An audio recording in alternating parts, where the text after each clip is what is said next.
done it with Tom's college team. I've done it with every team I've ever coached. And there's a sequence of things to do with a player. You can say, two players line up, and you demonstrate with your strongest player, smile and frown.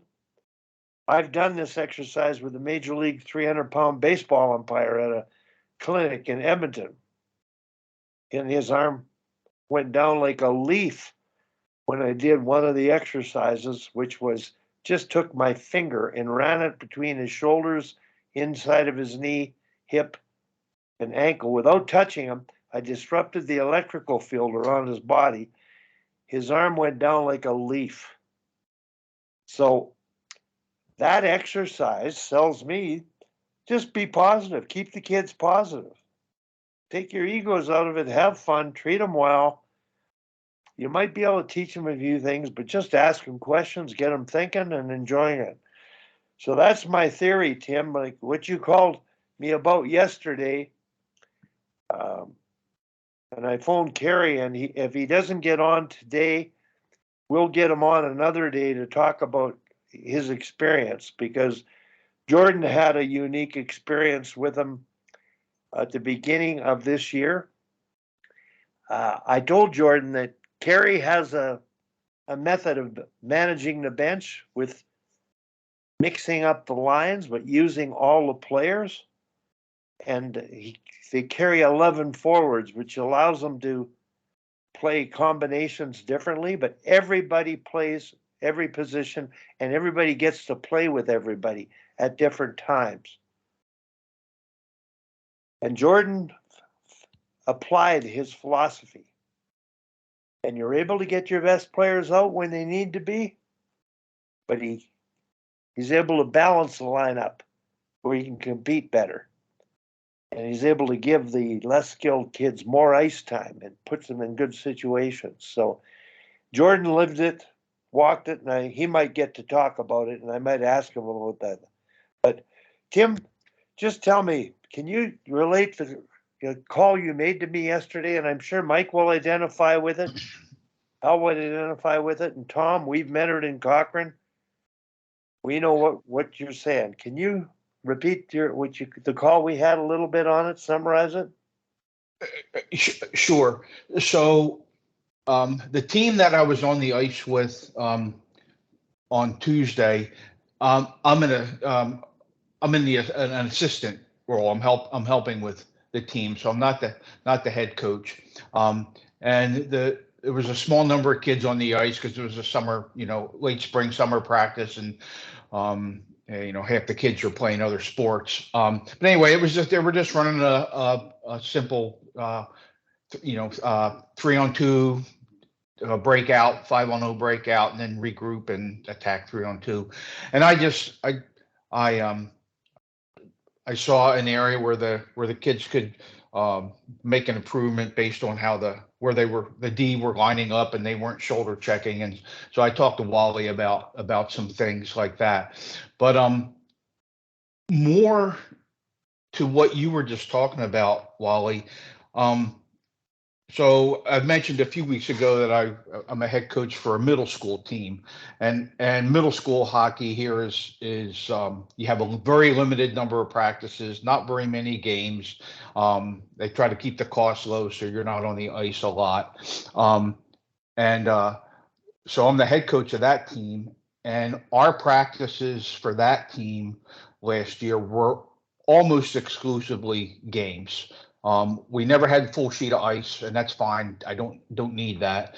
But we would start the practice with a game, and we really just had a small number of games that we played because I wanted to be able to call the game out and have the kids go and play it right away without having to go to the board. Matter of fact, I don't think I had a board on the ice at all. Once in a while, I draw on the ice with my marker, but generally, once the kids learn the game, then we could throw in some constraints and change the games up.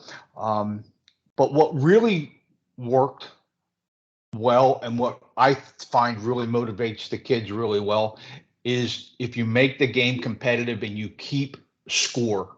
not necessarily a goal that's scored, but you come up with what the objective of the game is, and you keep score. And the kids just, that seems to add another element of intensity to the game. And we had the practice so we made the playoffs, which is really was just one game. It was first place against second place for the quote unquote the championship, no big deal. But the practice we had before that, I wanted to try to ratchet it up just a little bit. And so I grabbed one of my old skates and I painted it gold. And I told the kids we're gonna play a series of games in a competition style, and the winner of the games gets the golden skate. Well, when when the Zamboni was about to come out, I went ahead and I awarded the quote unquote the team that won the competition at practice that night.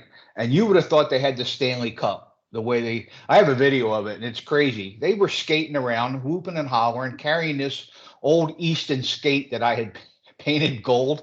And I know.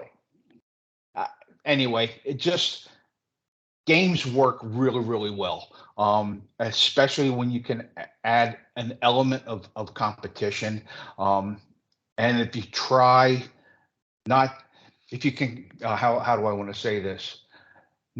You don't need a bunch of games. You can have a small number of games that have different versions, and Tom knows this really well. So you can just, we keep practice rolling when we can.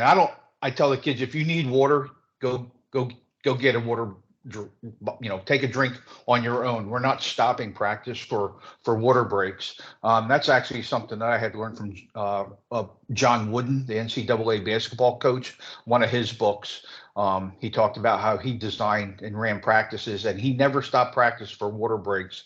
You guys know what it's like to herd a bunch of 12U kids and younger after you stop for a water break. So we wanted the practice to be competitive, to be energetic, and anyway, relaying or supporting what you're saying, Wally.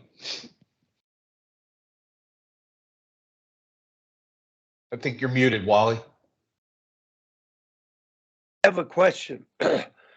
When you were running the breakout drill and the regroup drill, yeah, I have a question about that. You said you had very few kids on the ice, so you would have had to have 7 kids if you're going to break out with 5. I don't know. How many did you have?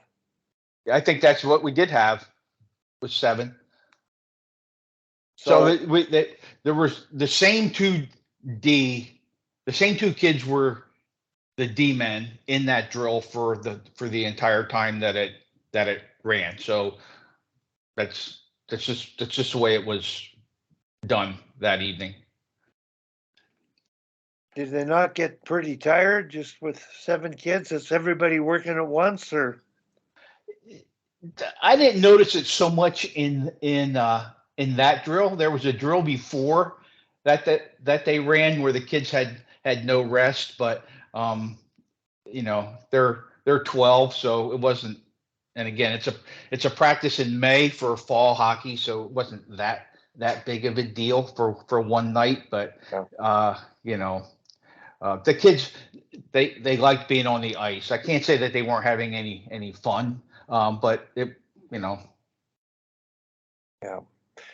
Okay. Does anybody have any thoughts, Hal, on what we talked about? Mike, Tom, go ahead, Hal, if you've got anything on your mind about. I guess we're just promoting. Well, I think this idea, when I was coaching high school and we had a 9th grader that would have been Bantams, and the big deal, high school coaches will say, well, you're better off with us practicing and playing 25 games and playing Bantams and 80 games and whatever.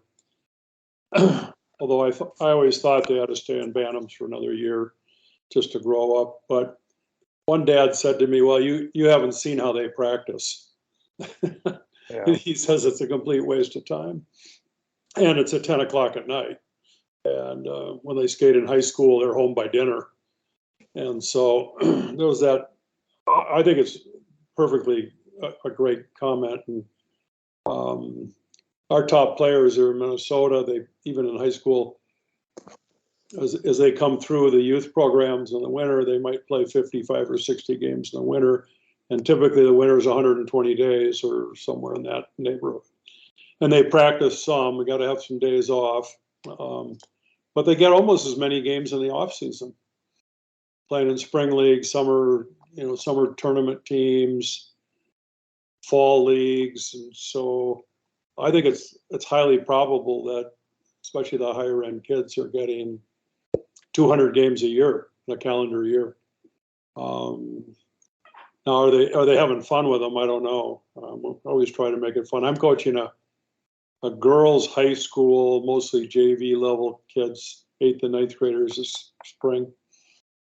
And it's from an area on the other side of, I don't even know the kids' names. And we don't practice. We never practice. We just play 3 games every weekend and they show up. And we have, after when it's ready, they come over to the bench. I said, you guys figure it out. How many D do we have? 5 or 6 hands go up, and you guys go down there, forwards here, you guys figure it out. And they do. And they have a lot of fun. They play pretty hard, and I offer suggestions a little bit, but not too much, because I think overcoaching is rampant in amateur hockey. With a competitive team, I do like practice, but I like a lot of things going on in practice for all the kids. Not everybody always doing the same thing. I like defensemen working on things, forwards working on things. We scrimmage a lot, small area game a lot, and then we adopted a practice a number of years ago called Winner's Circle. Maybe I talked about this in another show, but at the end of practice, we get everybody together and have players compliment another player for something that they did really well. This comes out of the Positive Coach Alliance. I got it from there. And, it's not really coach driven unless you have to get it started. Or I might just make a comment going, wow, you guys really worked hard during this thing. I love the competition. I really enjoyed this. Or I would say thank you to a goaltender who, had to take a couple hundred pucks that day just because that's the way the practice went. But then they start, the kids kind of get into it. And I know the Chicago Bulls used it, apparently. Worked for them. But when Jordan was there. So with the boys, it doesn't take very long. That's about a 2-minute, pulling teeth. With the girls, I have to give more time because they all want to do it. They all want to compliment another teammate. And so that takes a little bit of, I hesitate on whether or not I should try to make it, no, just if you notice something, but they're so social that it helps them create bond, I think. And so and if I forget to do it, they remind me, Coach, we got to do Winner's Circle. You can name it anything you want, but it's an end of the practice sort of coming together and recognizing every, individuals for extra, they're passing. And typically it would be, they talk about things that we've been focusing on, catching passes, making good passes. I use a phrase, if I'm coaching Bantams, I would say, pass like a high school player. They know exactly what I mean. That means pass harder, pass quicker. Pee-wees, I'd say pass like a Bantam. They all know.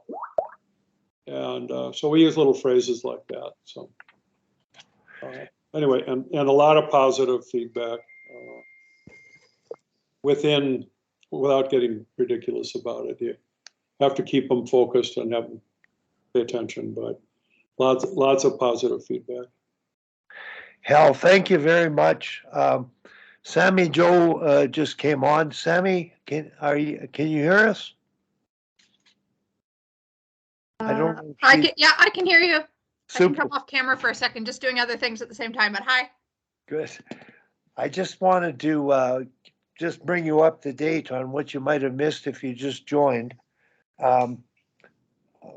We're hoping for Kerry Bracko to come on, who's the son of a association manager who talked me into coaching 40 years ago, and I coached Kerry. And Ken was a grounded guy, a dad, who did nothing but play games because he didn't know anything about hockey, and he had 140 games a year. And he ended up winning city championships, and I took over the Bantam team. I got to pick the Bantam team, which included his team plus the other team in our quadrant of the city, a ringer team, and I was in 4th place in October. Graduating championship team. And I phoned Ken and the dad and said, "What did you do?" He said, "Well, I never had practice. I just had games. I don't know anything about hockey." And I went back and changed my teaching, my overcoaching, my drill progressions. They worked hard. They were unbelievable trying to please me. But I was going to quit. And if I hadn't asked them, I might not be talking to you today. Well, I certainly hope he comes on. I know Tim and Tom both have their hands up, but I just wanted to allude to what I put in the chat in the spirit circles. So I was in Seattle recently and watching my friend's 9-year-old son play Ultimate. I hadn't really been around Ultimate too much. I always thought of it as sort of tie-dye, hippie kind of sport. And I was so impressed with the lack of coaching, because there's no coaching, there's no refereeing. The kids have to police their own games.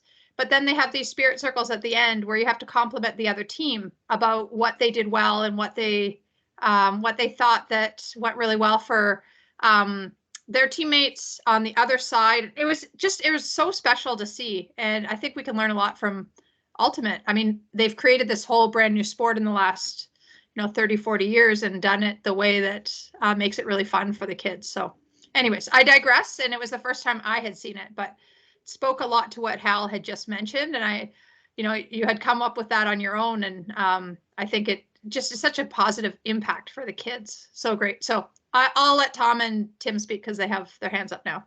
Okay, I'm going to, Tim, I want to compliment you. You didn't hear this, but Tim had talked about how with the team he actually coaches, he did a lot of game-like stuff. And Tim, the Golden Skate reward story. Can you repeat that for Sammy's sake and then continue? Because the idea of the complimentary circle and what you've just said, this is coaching. This is getting to the energy that I talked about earlier that you build in an athlete or a person. When you get them feeling good, they'll play well. So Tim, can you repeat that story and then get on with whatever it is you wanted to talk about related to us? Okay, sure. So I'm a head coach for a middle school team, Sammy, and so we have it's very low key. There's a limited number of practices and limited number of games. So my goal was to always try to keep the energy level high, keep the kids moving. I didn't have a whiteboard on, in the rink or anything, and always tried to add some level of competition, even if it was just keeping score in a game. So we had our last practice before the quote unquote the championship game, and the championship was just us in second place versus the first place team, and it was winner take all. But I wanted to try to ratchet up that last practice. So I grabbed an old skate of mine out of the garage and I painted it gold and told the kids on Team Snap that we were going to have a practice. We're going to keep score, have a set of games, have the guys divided up into 2 teams, and the winner of practice gets the golden skate. So I saw the practice went on and the door for the Zamboni went up, so I knew the Zam was about to come out. So I awarded the team that had gotten the most points in our practice the golden skate. And you'd have thought that they had the Stanley Cup in their hand. They skated around the rink, had to skate up over their head.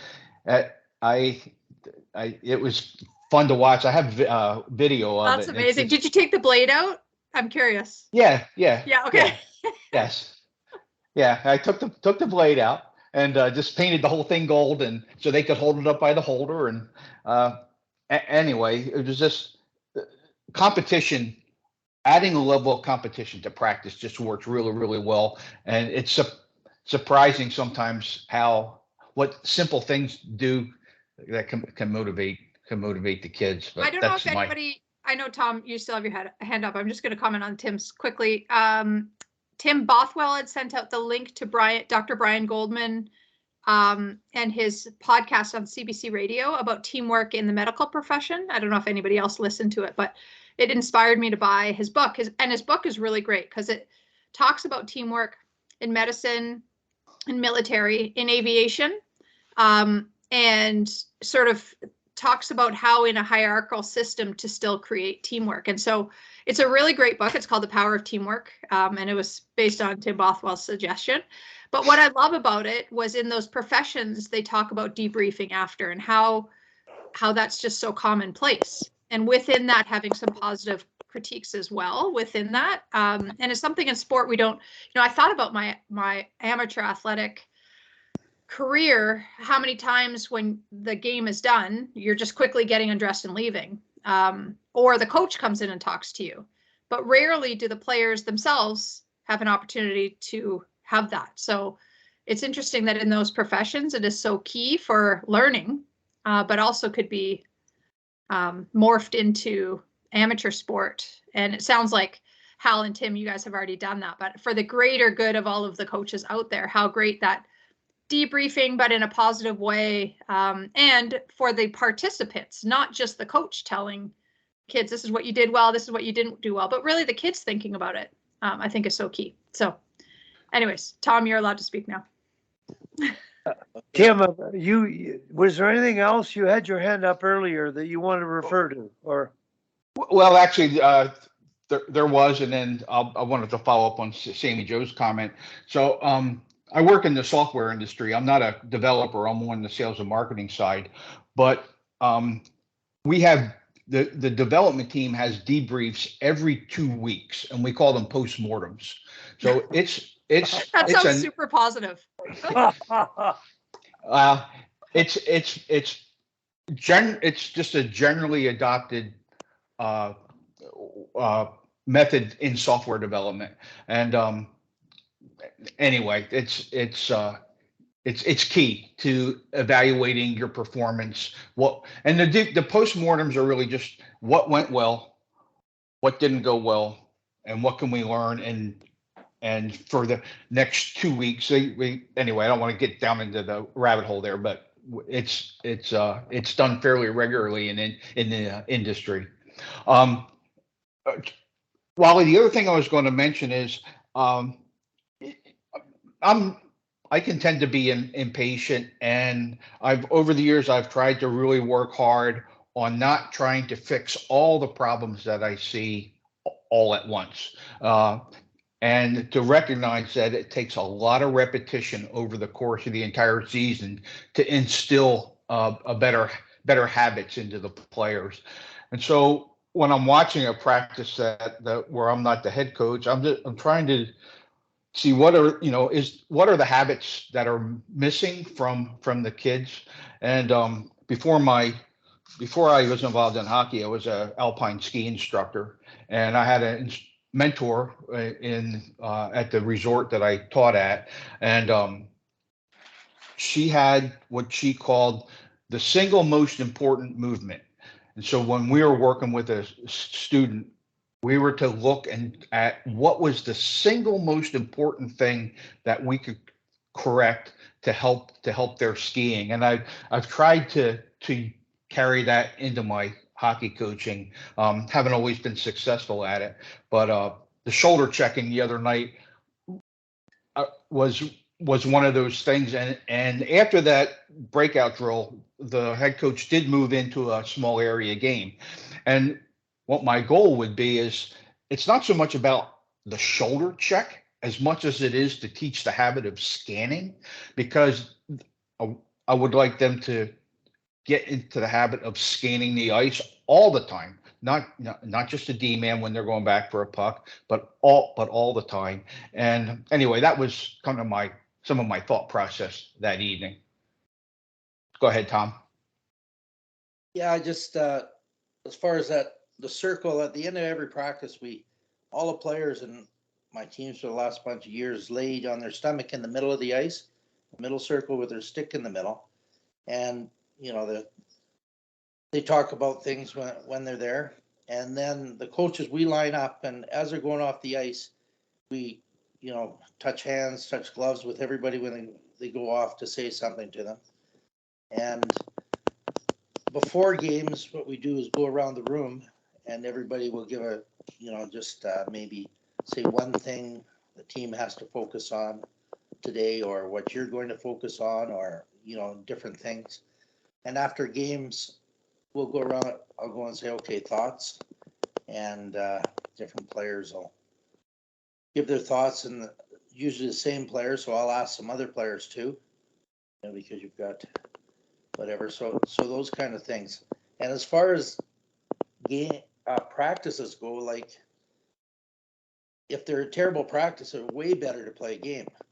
Like there's been all kinds of research, and they did it in Finland too. Usual practice, a drill practice, you move between 7 and 11 minutes out of 60. So you're standing in line 43 to 53 minutes doing nothing. So if you play a game with 3 lines, 60-minute game, you're skating for 20 minutes. So you're getting like 3 practices in that, 2 or 3 practices in that game. So if they're terrible practices, and every year, basically before COVID, I didn't do it lately, I go and I video a good coach. I just do it on my own. I video one player. So the last time I did it, I was coaching this midget AAA girls team. And there was a thing, Hockey Canada was putting on this deal for the better under 18s. So I videoed one of my girls, and it was easy to video because she had a different colored helmet than everybody. And the practice looked fantastic. There was stuff going on all over the place. She skated 11 minutes. And, the other 49 minutes, she was just standing there waiting for her turn. So we have to be really conscious when we're coaching, like how the work-rest ratio. And, yeah, you don't have to go get a drink all the time and say 3 or 4 minutes there. And how much time we spend on the board. And the biggest example I ever got of how bad practices were, I was helping coach at University of Calgary. And this Jeff Horn was doing his master's in, he was a athletic therapist. He ended up with the Blue Jays after. And he was doing his master's, so he was videotaping one player, and he put a heart thing on them to monitor their heart rate during practice. And I rushed from school and throw my skates on the ice. We were practicing the Olympic Oval. So I said, Jeff, if you're done with those videos, do you mind if I watch a couple of them? Because there's a couple of them, these complicated drills. I want to really catch on what we're doing out there. So I said, sure. So I watched, and it was absolutely horrendous. The one player, because we'd have 8 or 9 D, right? So the D would go out, and they get their time on a 1-on-1 or a 2-on-1 or something. Then they go back in line, and they get about in 5 minutes or 7 minutes, you get 3 or 4 reps. And then they go back to the board and stand there more. And you wondered how they even sweated in the practice. And, so that was a lesson to me that, how much time on the board, and make sure that, make things more efficient. So that's why games are so good, because everybody's playing. And transition games, I think, are the best thing you can do, because the players, what you do in transition games, the players are changing on their own. And you figure out how many players you have and what situation you have, and they're just rotating in on their own. The game runs itself. You never blow a whistle. And you know, and keep score like everybody's saying here, and you know, have tournaments and all this, keep track of who wins certain game, you know, every game during the practice session. So the whole thing is that if somebody videoed a player in your practice, you don't want them to be between 7 and 11 minutes that they're moving, right? You want them to be, you know, and I don't think you just play games. You do a skill, and then you have a game where you have to use a skill. So a lot of times I'll have a 4-on-4 at each end, but when they get the puck, they have to make an escape move. You know, they have to make a tight turn or a deke or something like this. And, you know, or goals only count on given goals, or, you know, all sorts of rules that, of course, I'm sure you all know different kind of rules. But I think you work on a skill, and then you put everything into game situation that they have to do it under pressure. Because, you know, I was great yesterday. I was on the ice with 4 guys and 2 guys, and I scored. I think I beat Gretzky's goal scoring record. But nobody's trying to take the puck off you. So, you know, but that just practicing and doing things and, you know, working on things is also good. To just do totally games or, you know, totally whatever, but the game has to be the core. Okay, Tom, I'm sorry to interrupt, but Kerry Bracko has joined us. I see him. Mike, I agree. And hi, Kerry. Hello, guys. He's in the office at the Bracko Furniture Bracko Store. Brothers Quality Furniture Store. That's nice for you got there. My hobby. And, you know, Hal, you had your hand up, and I do want to hear from Hal and Mike later. And I'm sure we're going to have Kerry on again, because the conversation that we had this morning before we got on the call, it was just about just play games, don't coach. Now, you can take games and to do drills that'll apply to the game. All of us can. But the coaches that you're watching, you're mentoring, because all of you are mentors, can't. So they have to acquire experience to teach and progress. And they can't do that now. So I'm just saying, only play games, and you'll do a hell of a lot better job at development, and they'll have more fun. And proof of the pudding was when Kerry was coaching Bantam, playing Bantam, his dad asked me to coach, and I told the story how I ran every practice. I had a ringer of a team, I said. Should have won with our eyes closed, but we're in 4th place in November. So when I talked to his dad, who coached the team before, he said, never had any practices, Wally. I didn't know anything, so I just had games. And I'm going to let Terry, I've repeated the story in pretty good detail, but you lived it. You said from how soon your dad realized that after he got hit in the head with a puck at practice, he said, I'm not going to do any more practices. Would you start there, Kerry, and just go ahead? And it was a true story. My dad was a guy who loved community and loved the hockey and was out flooding the rinks. And in that era, we didn't have a lot of indoor rinks. And so we had this thing called the bubble. It was a sprung structure. And he used to get ice time at, 5 in the morning till 7 in the morning every Sunday morning. But he'd go around and he'd pick up all the kids and we'd all go for practice. And one day early in the season, one of the kids, just misdirected a puck and it hit him in the head and it cut him for stitches.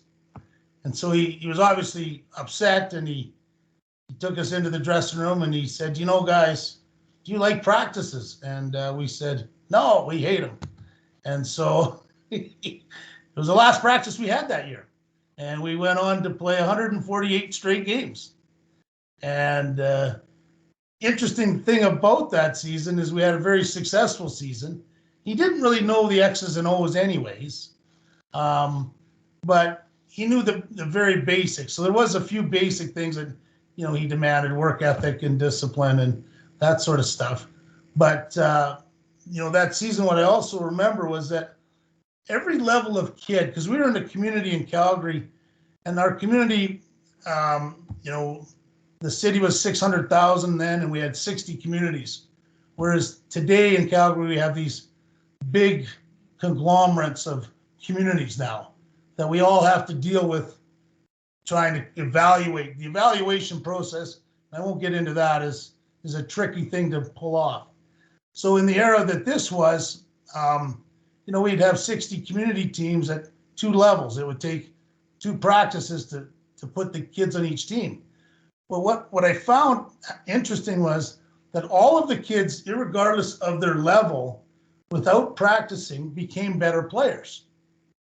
And a lot of it was due to the fact that we had my brother and a couple other really good players playing with average players, playing with weaker players.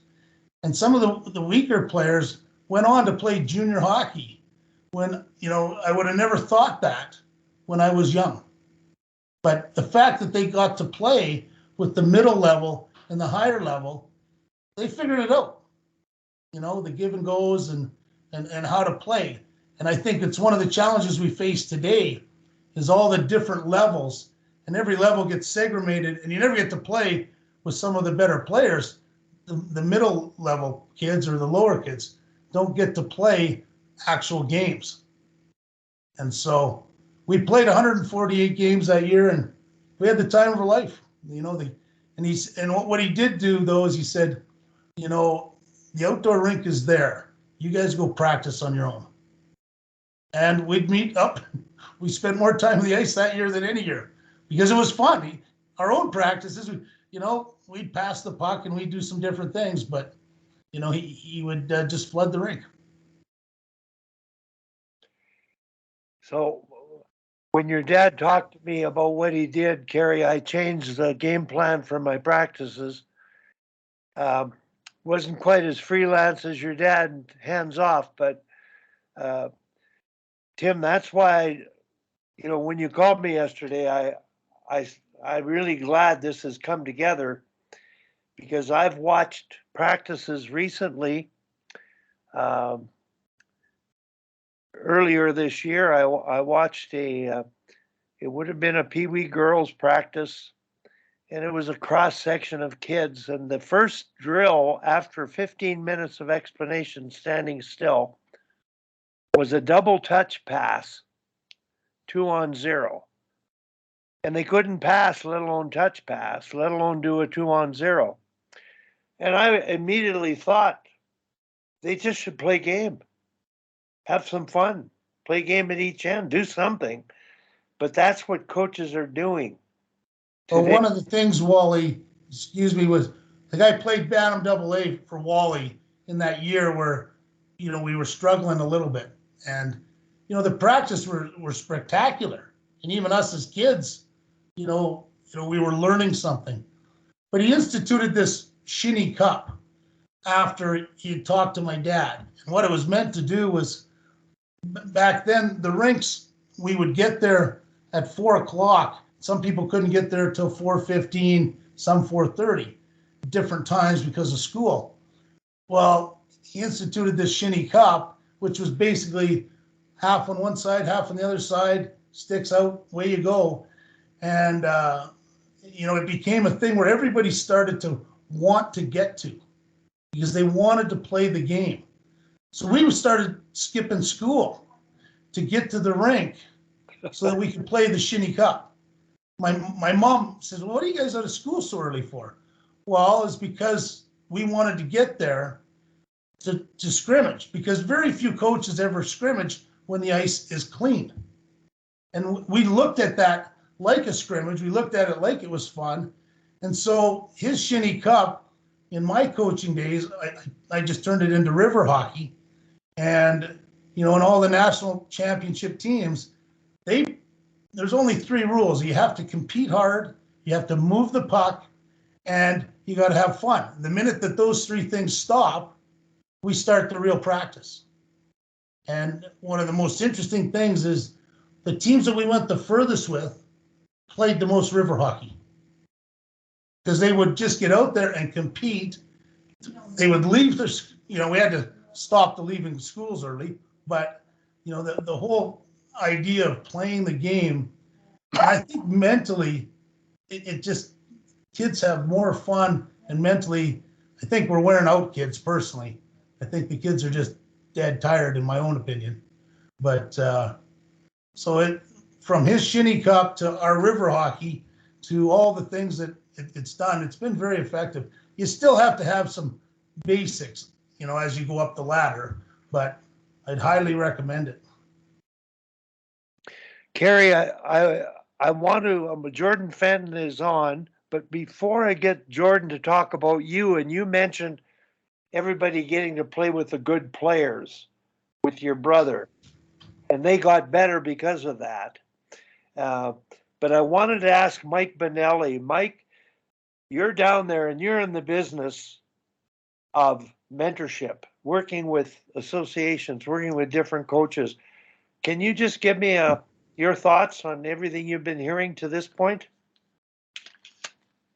Yeah, well, I mean, this whole constraint-based learning and learning through games is something I really tried to institute for a number of years, and I love Carrie's obviously his points and the points you guys have been making earlier, and Tom, and that's why you guys are who you are, right? I mean, finding ways to inspire kids to come to the rink and love being on the ice, and not, I mean, I don't know how many kids are online at the door when the Zamboni gets off, eager to go do a stick handling cone drill for 15 minutes, and really for the last 5 years, maybe 6, I've never had a practice start with my youth hockey programs without a game. Every practice, no matter what. And 5 minutes in, they hate each other. These kids want to kill each other. This person's winning, that person's losing. I can't believe this guy's cheating. This person doesn't know how to keep score. And it really becomes such a huge, the whole competition level rises up. And then I can sprinkle in, if you have to do some block drills or have a couple of drills in there where, we're teaching some basic concepts. I think it's awesome. And I know I just got done with my USA Hockey, and Hal, you'll appreciate this. Mike McMillan says hello, by the way. I just got done with my Coach Developer Academy out in Denver, Colorado this weekend. And one of the things you have to do for USA Hockey for the coaching program is you go through this academy, and they just go over the new teaching techniques and how we're teaching. And one of the things we've done at USA Hockey in the last 2 years is eliminate, we don't talk about X's and O's and breakouts, and we talk about how children learn and how adults need to teach kids. And that's really been one of the biggest things for me, working with the teams I work with, Wally, is convincing them that the best kids will get better and the worst kids will get better, but the best kids won't get worse. And I think that's where, to Carrie's point, oh my God, if my kid's out there with that crappy kid, he's not going to get better, and it's holding my kid back. And it's just not true. It just doesn't happen. Yeah. And children, whatever age they are, I consider a child, 18 and under. So any child is going to know how to work within those constraints and find ways to make that weakest player better. And if they can do that, it works for Sidney Crosby. Who's as good as Sidney Crosby on the ice? He seems to make everybody else better when he steps on the ice, right? So I think it's the same thing. I think it's the idea that, players aren't being, quote unquote, held back by playing in games with kids that aren't as good as them. I think they actually get better, and they learn how to be better teammates and athletes. So no, this is right in the wheelhouse. And I think, to Carrie's point about, kids wanting to skip. How many kids are skipping school to go to power skating? None. They're finding ways to get sick. But so I think it's, so I think it's real. And I think we forget that, as adults, we forget that, I know I'll give you a real quick example and then I'll get off. But I run our youth lacrosse program here in town. And one of the dads who's played, very high level lacrosse, college level lacrosse, is so frustrated that the kids aren't learning positions. So he said, "Oh, can I run practice tonight?" I'm like, "Yeah, go ahead. Let's go nuts. I'll get the night off." And, it was 35, 40 minutes of just pain, of just trying to teach the kids, thinking he's teaching the kids how to do something that they were not only incapable of doing, had no interest in learning. And then, my practice, the next day, the answer was, well, how come these kids are having so much fun? Or like, why are they all laughing? And how'd that hour go by so fast? It went by because all we do is play games. And then one of the things I love is if you know how to use constraint-based games and you put constraints in there where kids can't just run down the field and score, then it really just becomes a great teaching tool and much more beneficial than any block drill or line drill or repetitive shooting drill that you can do. You still have to get the fundamentals in. I get it, but kids just will be inspired. If an inspired, energized kid is much easier to teach than a bored, than a bored kid that really loses interest in being out there. So congrats, Kerry, I guess, to having Wally as a coach, because that's a pretty good deal right there, I think. I was actually very fortunate that he also ran in the summer the hockey schools that we went to for 2 weeks at a time, and him and a lot of his school teaching buddies put on an awesome hockey school that a lot of our organization went to. And so that was the time, and I still say this today, that those 2 weeks or 3 weeks, at the end of August, is where a lot of the skill development got taught. The year should be to play hockey and hone those individual skills from the hockey schools. Now we got full-on skill development 365 days a year, and it's not easy on these kids. They're mentally drained. They got to go to school. They got all these other things, and when I see a lull in a team, if you go down the list, I bet you three quarters of those kids are probably doing some excess skill development, and their enthusiasm has waned. Yeah, no doubt.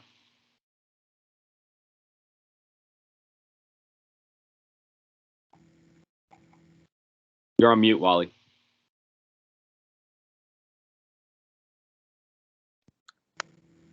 That's me. And I was telling you you're on mute while I was on mute. So sorry.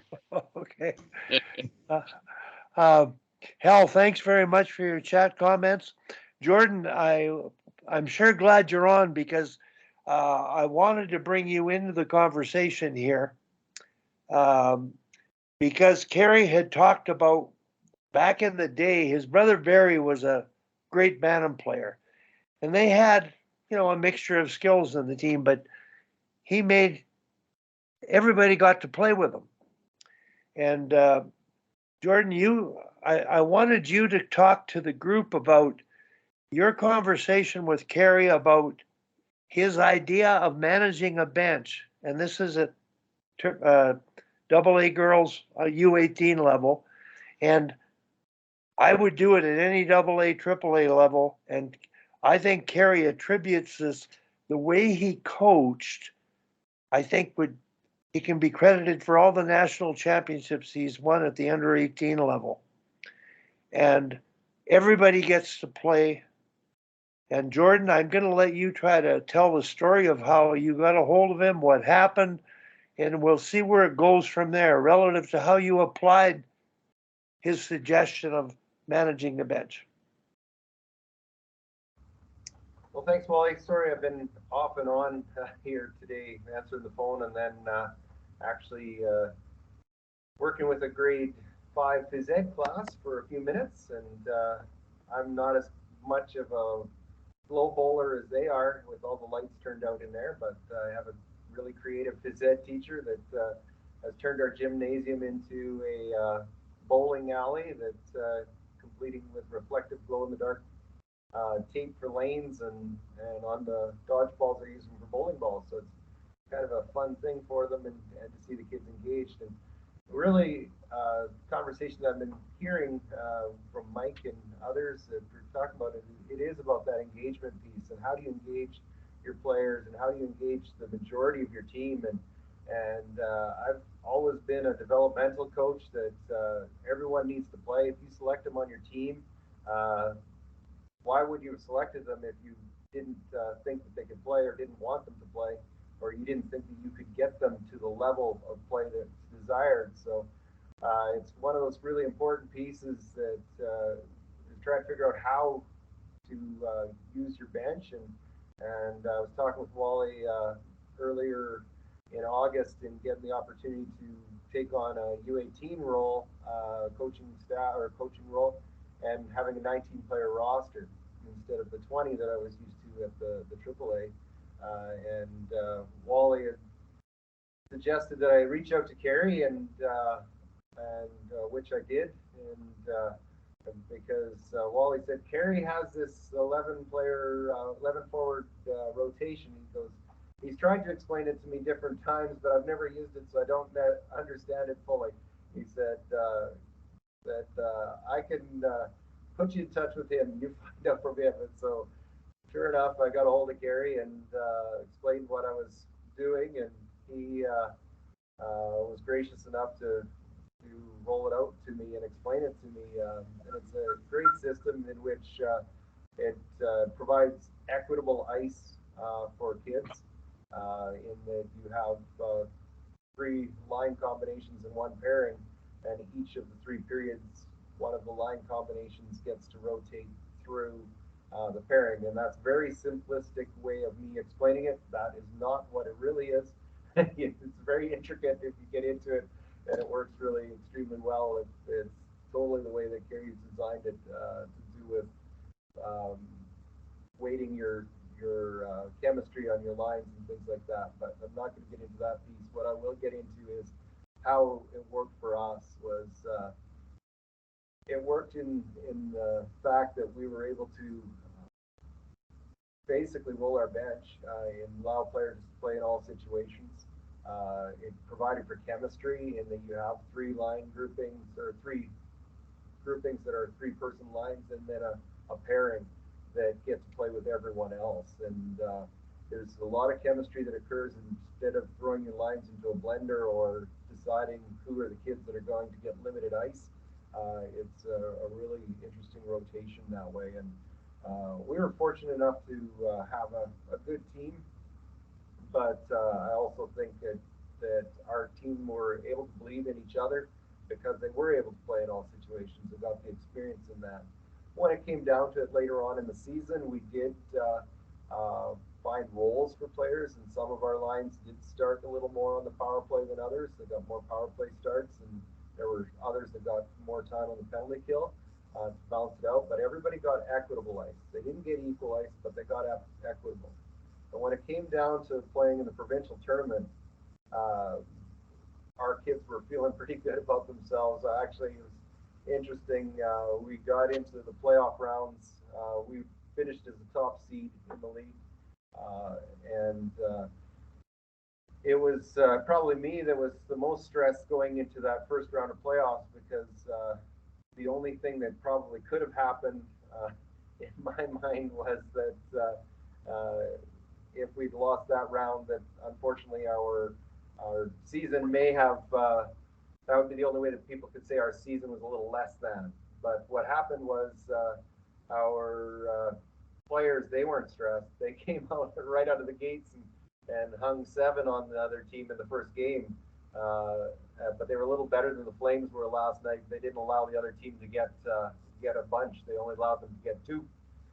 So the kids were on a roll. We got to the playoff provincial tournament out of that series, winning it 2 straight. And when we got to the provincial tournament, we were rolling our lines, and other teams were already thinking about shortening. And when you're in that 5 team tournament, it was when you're going through the round robin, you need to use your bench, and those teams that weren't using their bench, it was affecting them. And got to the point where when we were in the gold medal game, the other team that was tied 0-0 after 1.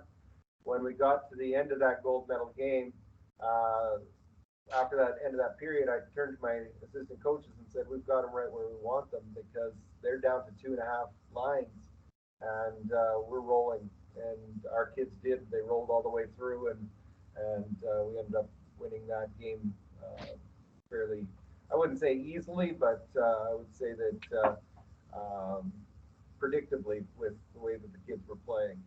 And it brought me to, I've been volunteering at the SO Cup right now, the National U18 Championships on the female side.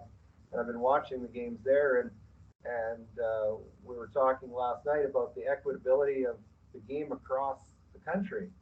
Well, the girls that are playing from the Quebec team, they only play 12-minute periods. And the girls that play from Ontario, they're playing 15s. And then you've got, of course, the other provinces that they're playing 20s.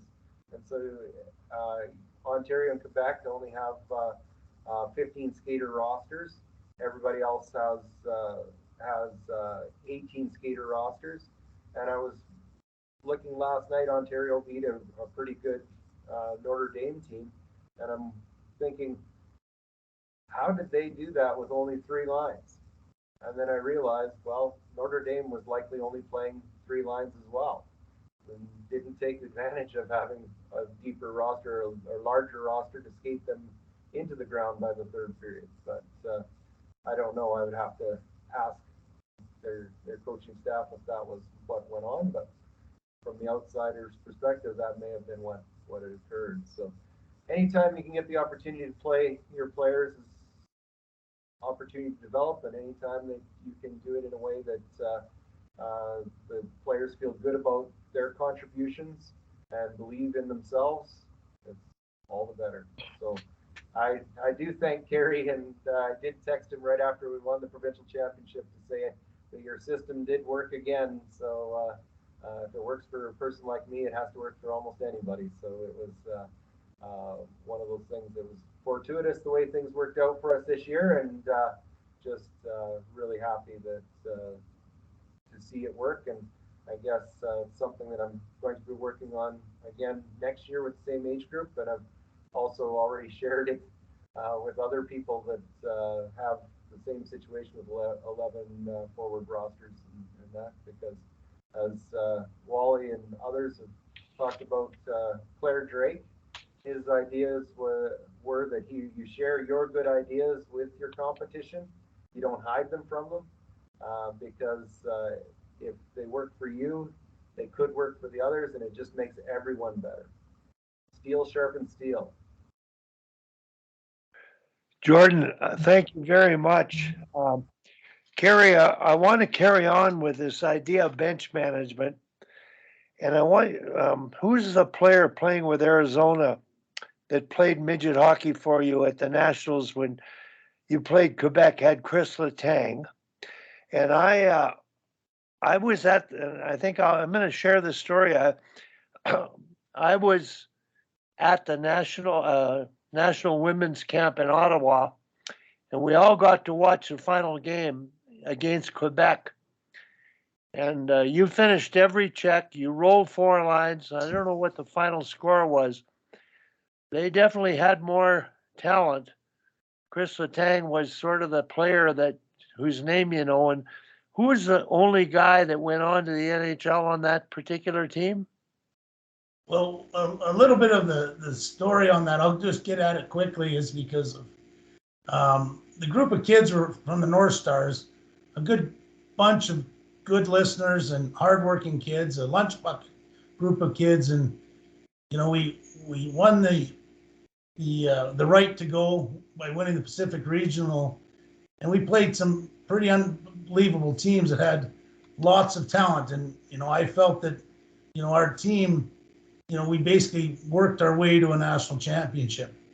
What was interesting about that team is that it wasn't the usual formula of players that I had.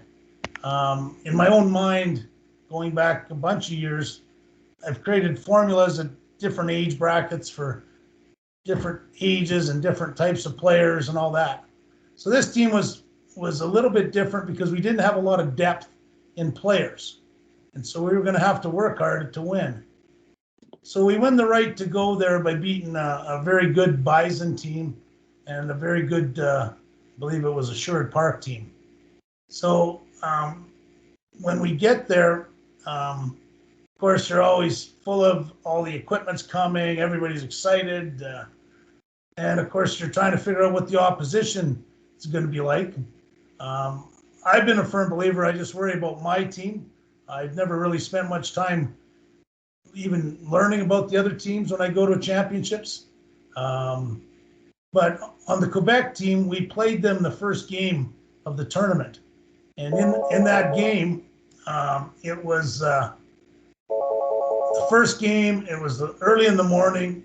And they tend to do this when you go to nationals down east, is the Pacific regional teams got some tough games to start, which is no big deal. But we lost the first game 7-0. And I had a little encouraging conversation with the kids that we didn't really come all this way to lose, and we had to play our game if we wanted to be successful. And on our team, we had a fella named Jay Beagle, who plays for Arizona today. And he was a 17-year-old at that time. The year before, as a 16-year-old, I had to get him to play midget AA so that he would develop more. Instead of being a fourth liner on the AAA team the year before, him and his dad were a little bit against it, but they seen the reason for that. We also had a young defenseman named Matt Robinson. And so Matt Robinson spent the last 7 years over playing in Moscow, played on the last 2 Canadian Olympic teams. He's the little defenseman. So we lose the first game 7-0. We win the next, so we're going to play Quebec in the final game. Well, Quebec's got the top 7 scorers in the tournament on their team, and Letang wasn't one of them. So Christopher Letang was the defenseman, and they came from, I think, the same school that's there this time, because it's kind of like a Notre Dame. It's a school that they go and recruit the kids, and they bring in a lot of good players. So we go into the final game, and of course, my pregame talk with the boys is that, let's worry about us playing our game the way that we do. But I did explain to them, and it was pretty ironic but interesting, that my 2 assistant coaches were Kelly Marouk and Darcy Pierce, and both of those kids played 12 years earlier on the national championship team that we won here in Calgary. And I always make that a point because I think the more that we can get good people back involved in the sport, the better.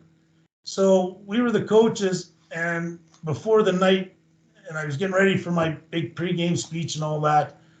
And basically I said to the kids, we're going to have to play based on our level of skill and ability and our work ethic, almost a perfect game to beat Quebec. And, there was nothing more, to be proud of a team is one thing, and to win it is another. We came out, they scored the first goal, and then we put the guns to them, and just about every team I've ever been involved in, I base it around the 50-second or 48-second shift. 4 lines, continually going. Don't beat yourself by taking bad penalties. Be disciplined, force all over the ice, and turnovers. And in the first game when we lost 7-0, we had 29 turnovers and 10 penalties. I always tell this story because in the final game, we had to almost be perfect on the turnovers and not take any penalties. And we end up winning that game 5-1. And so I always tell people the amount of turnovers that we had was, we only had 1 turnover and 1 penalty in that game. And we frustrated the Quebec team that had more talent, probably 30 to 40% more talent. The coach said to me afterwards he'd never played a team that made them work so hard to win. Most of the time when they played, their talent would supersede, the other team just giving them the puck. So it was one of the, I guess, the crowning moments in my coaching career, because everything I believed could happen happened with a group of, I would say, really great kids who listened very well. And, we had a certain amount of talent, but we by nowhere did we have the most talented team. Thanks very much, Kerry. It's really fun watching you do what you're doing, and especially when you were coaching and sitting back. I think what I take out of the work Kerry's done, he was the gentleman that coached the administrated the novice program in the community in Springbank that won the majority of city.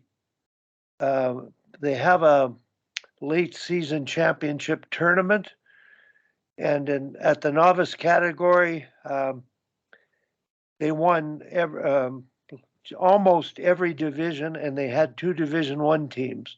I brought that story up earlier, Kerry, and here you are, a dad. You've got a boy 8 years old who's now playing AAA midget with an association, and as a father, you're quite frustrated with the system and the way hockey's managed. And I wonder if you could tell me a bit about the Springbank story and how you created that environment and what you did and how you accomplished that outcome. Sure. I was asked to get involved with the Springbank minor as an evaluator of talent. My daughter is 2 years older than my son, so and she was just an average player, and so I went and I started 2 years before my son came through, and a year before my daughter, and I wanted to really get a good idea of what they were doing in their evaluations, because I just heard so many negatives across the board about this time frame. And some of my buddies who had kids had went through, and I think it's in our city of Calgary, it's become a real problem that at age 6, you got to take 250 kids and put them into 14 teams.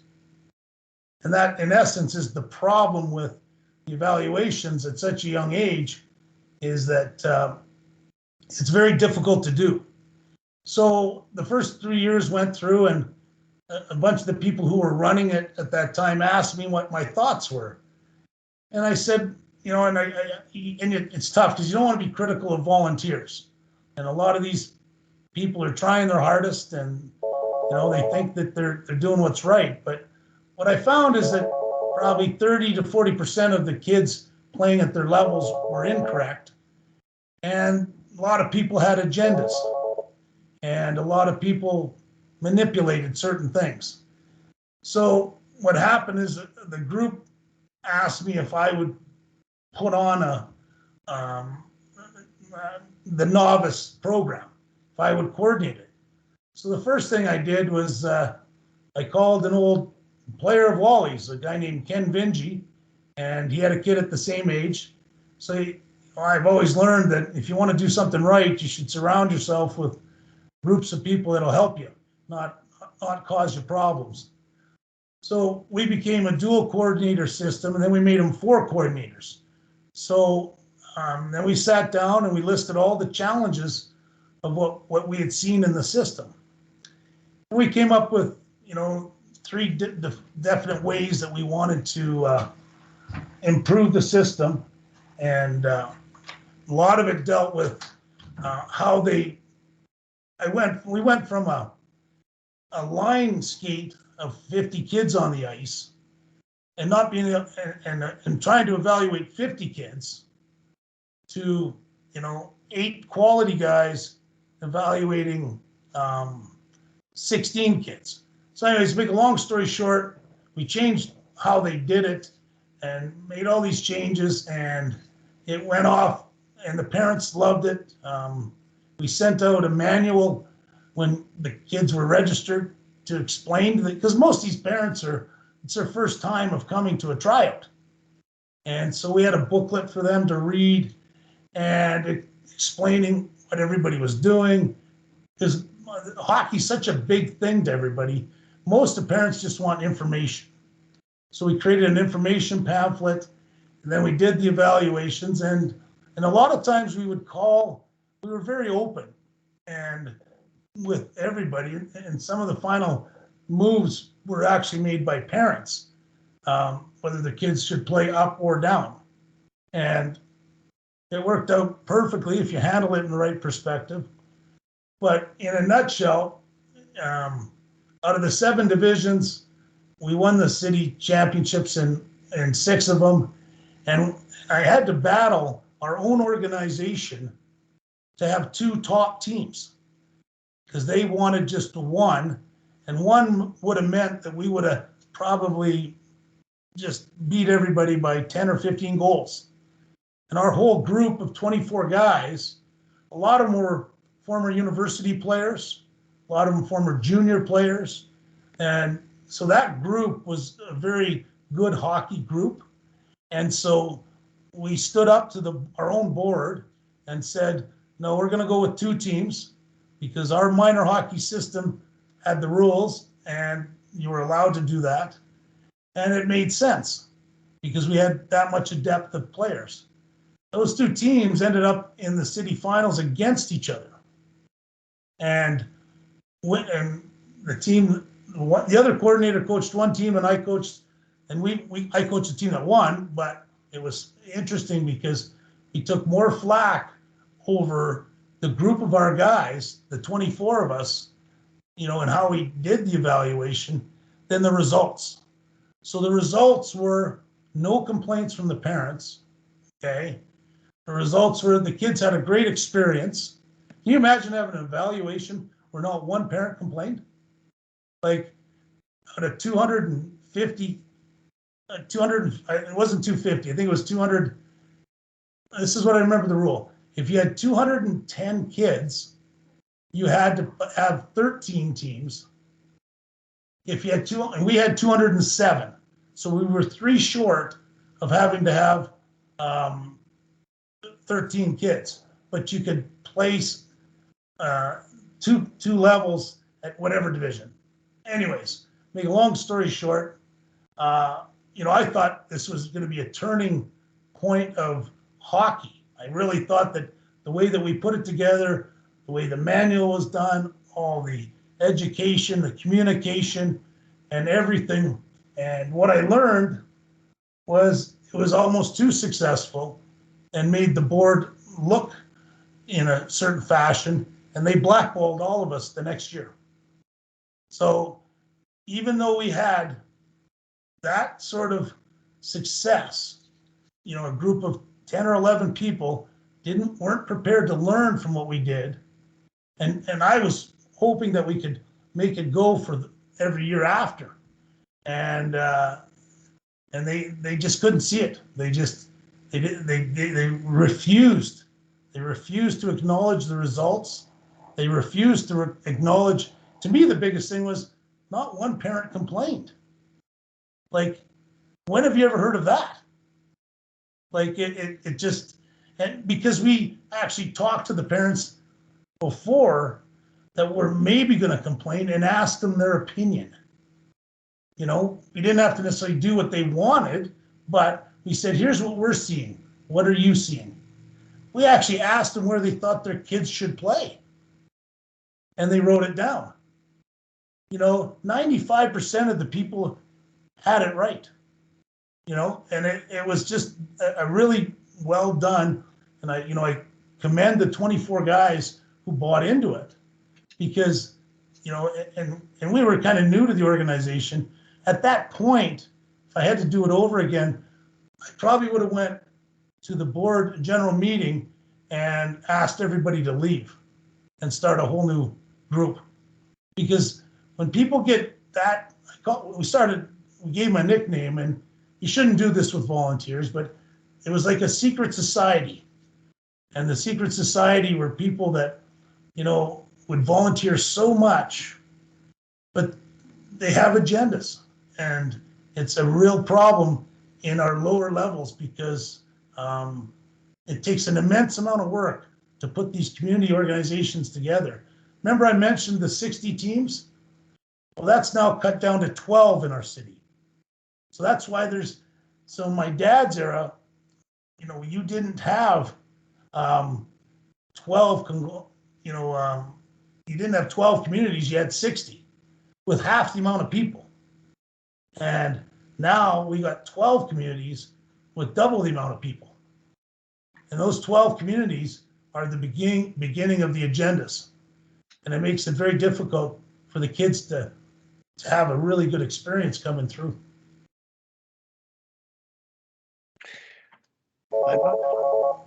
I'm curious, Michael, you've got your hand up.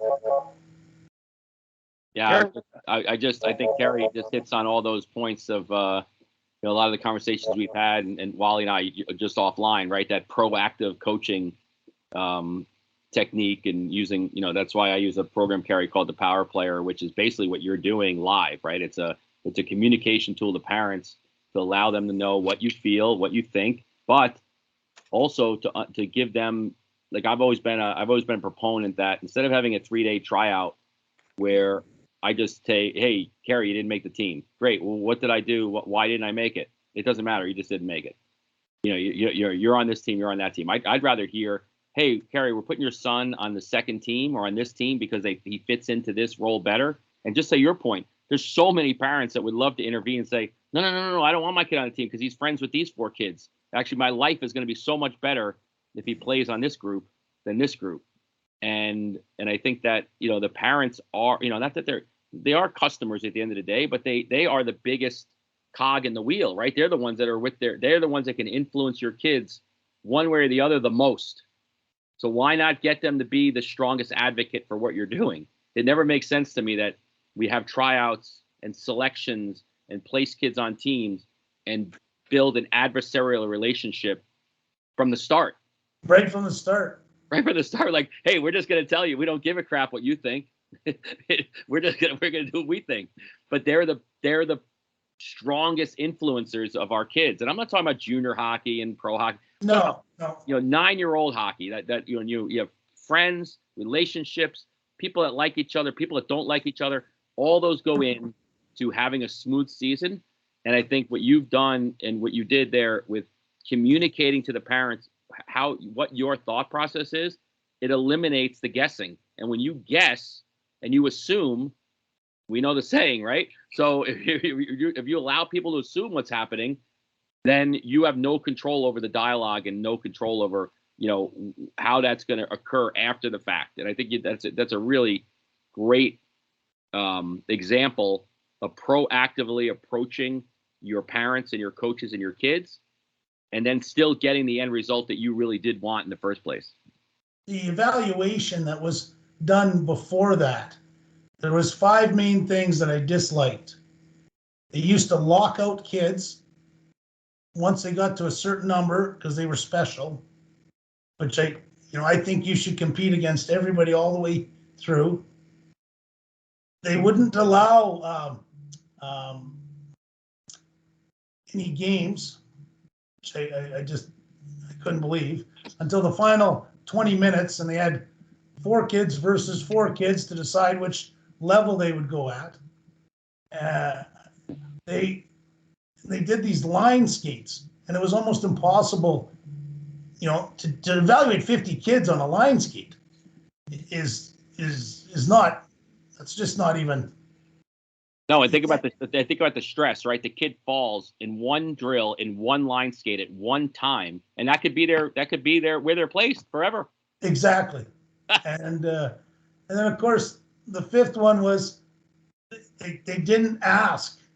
They didn't do their, I call it, tribal knowledge of the kids from the year before. Having the 24 guys that had coached most of the kids, it was easy when they would do their evaluation, and we asked specific guys, one kid ended up at the 6th level the year before, yet he just finished sniping 3-4 goals continually. And we asked, and the guy said, well, they misplaced him by 4 divisions. And they kind of ruined his whole year because he was misevaluated. A 6-year-old misevaluated. You wouldn't think it'd be a big deal, but it is. To that kid, when you make a mistake like that, and he scored like 100 and some goals, and he was a hero. But as Dad said, like four zones. That kid today is playing U18 midget AAA. Out of those 30 kids in the top 2 teams, every single one of those kids from the age of that were 7 and 8 are playing midget AAA or AA. And that to me is what the program is all about, is, helping people play. And my dad always had these 4 C's, and this throughout hockey. And it's, we always talked about equal competition. As long as the kids are playing at equal competition, it's fine. And this is how the AAA program in Calgary was formed. Convenience. Make it as convenient as possible for the parents and the family. Make it cost efficient for everybody. And just run it with common sense.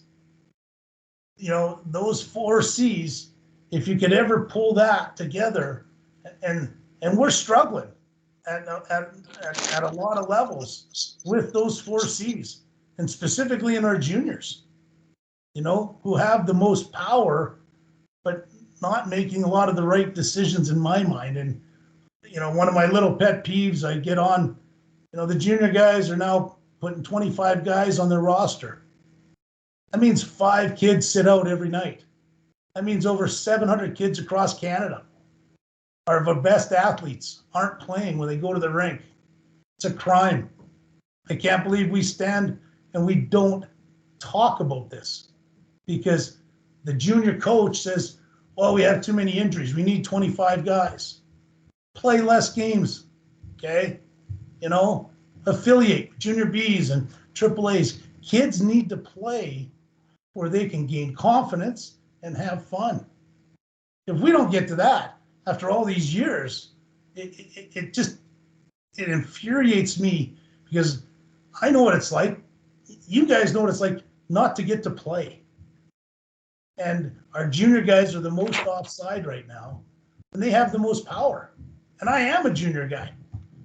And so, when you listen to the kids, those are the types of things. One of the other things with that midget thing that I was so proud of, not only those kids, but the other teams, that I was one of the first coaches to win a national championship with 19 skaters.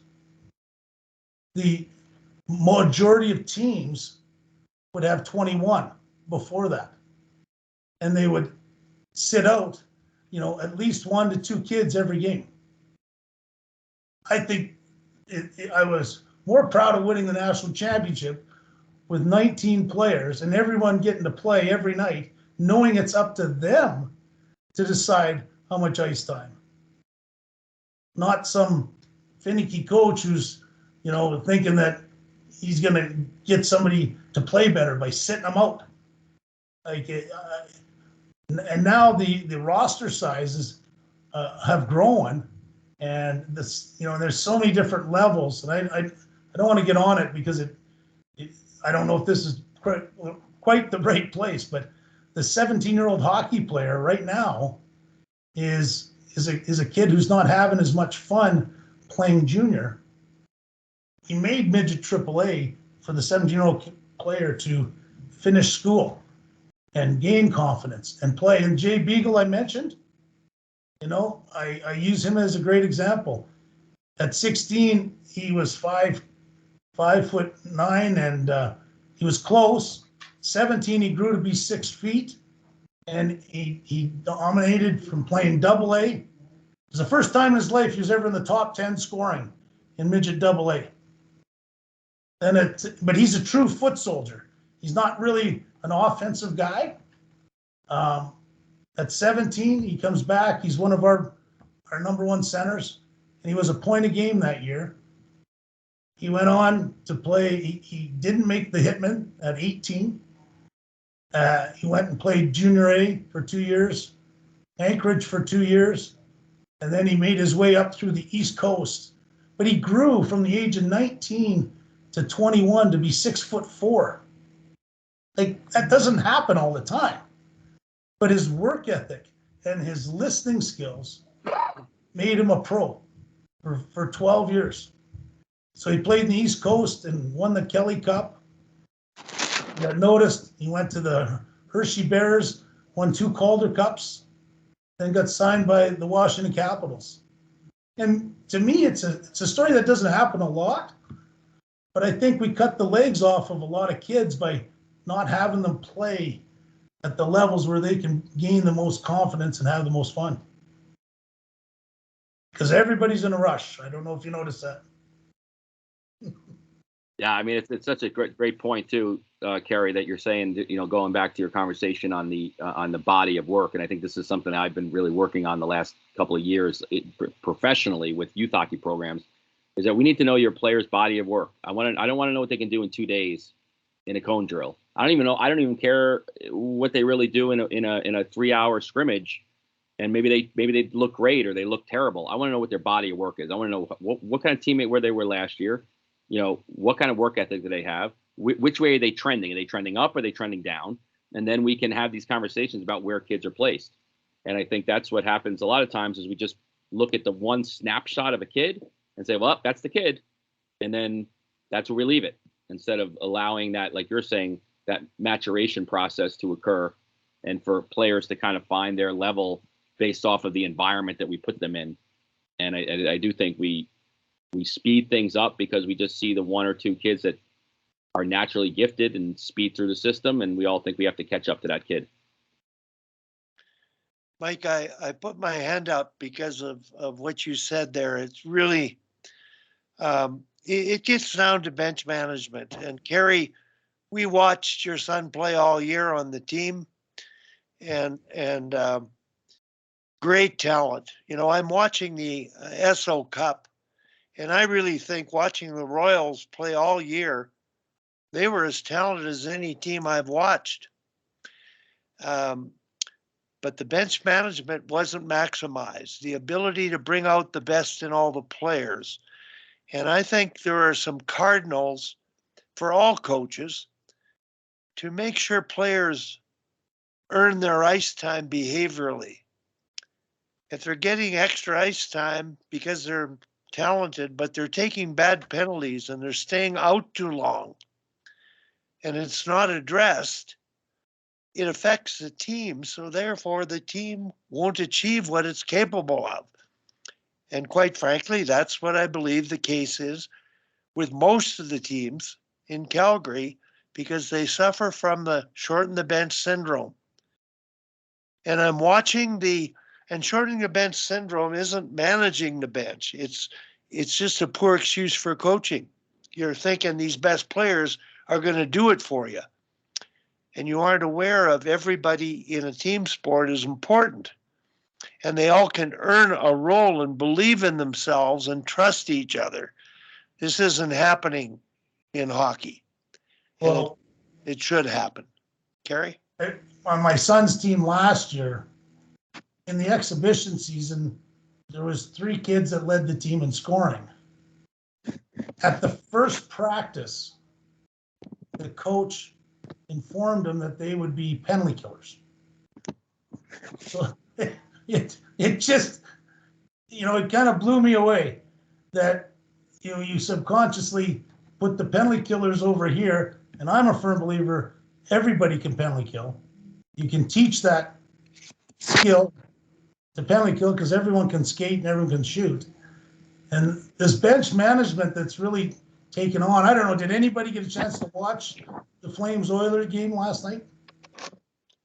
Yes. It was very interesting to see the power play units being cut right in half in 1 minute. Because the NHL is probably directly responsible for the way a lot of the coaches are bench managing today, with the 4 forwards and the 1D. And, I'm against that. I really believe that the defensemen, they spend all their time learning to be that quarterback. And all of a sudden they get to a certain level and they don't get to be the quarterback. The forward comes back. And yet, it's just, grassroots hockey. Now, the interesting thing was on my son's team was that his power play 1 unit stayed on for 2 minutes all the time. So there really wasn't a power play 2 unit. And immediately the dysfunction happened with the team. From those two simple things, you took a team that I believe, if handled properly, would still be playing today. Yet we need to get that type of coaches into those sorts of levels.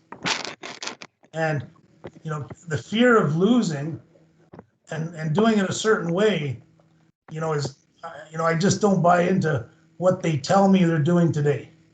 Well, or the biggest phrase I always like, because the last time the Calgary team won the national championship was 2003. And so that's 20 years ago. We've had 20 subpar years. And I believe that every year, a Calgary team, whoever comes out of here, has a legitimate chance to win the national championship if they're handled in a proper fashion.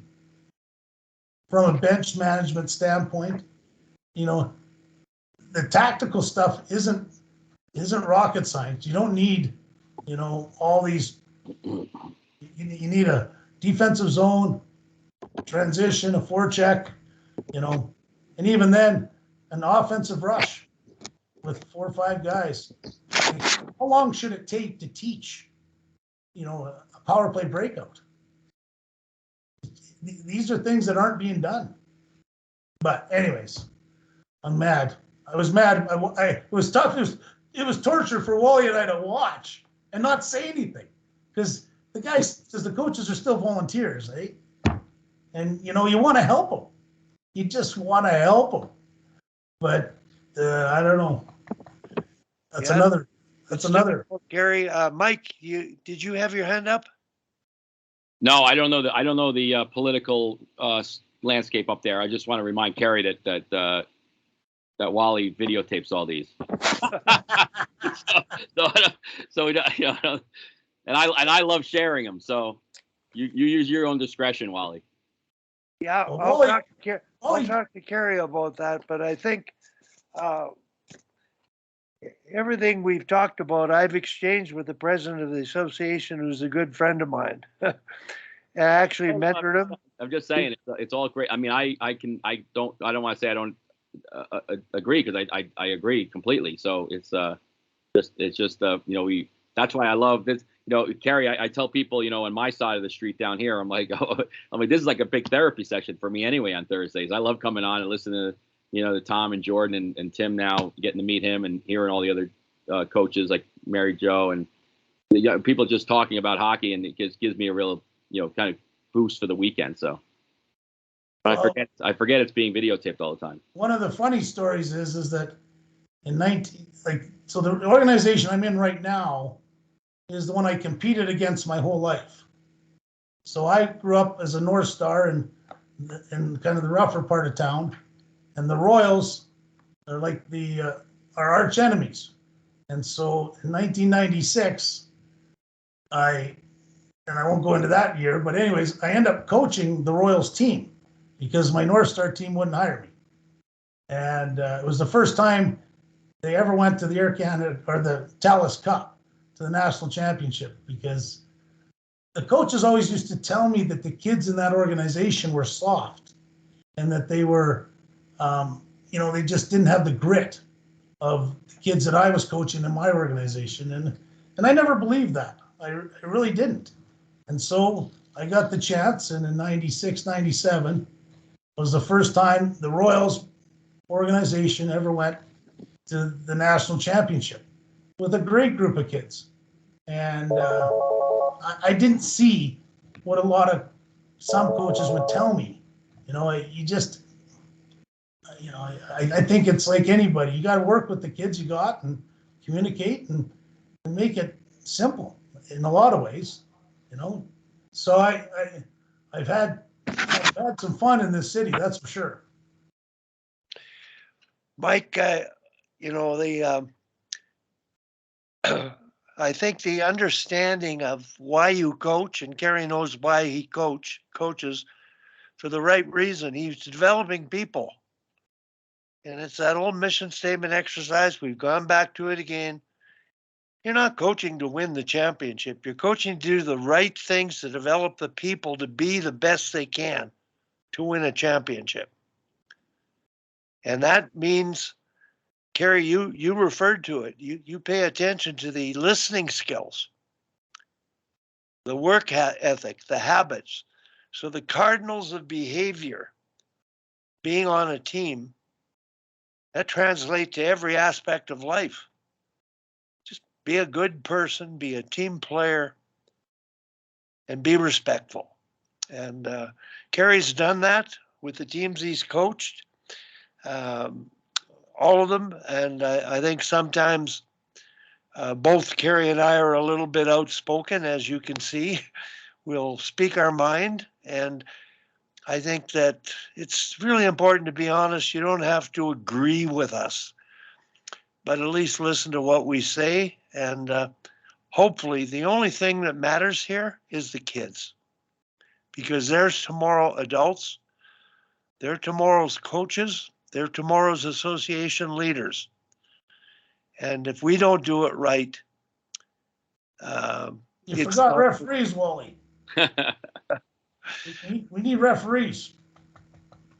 Well, they get so abused, they don't stick with it. And I think, the ability to appreciate the referees and the parents and the association are there for the same reason, for the good of the game and the kids. And they leave the kids out of the equation. If you're really there for the kids and doing the right thing, like your dad, he did the right thing. And here we are talking about it and realizing that the game isn't as good as it could be, isn't as much fun as it could be. And let me tell you, this has a big effect on our society, the way you live, the way you conduct yourself.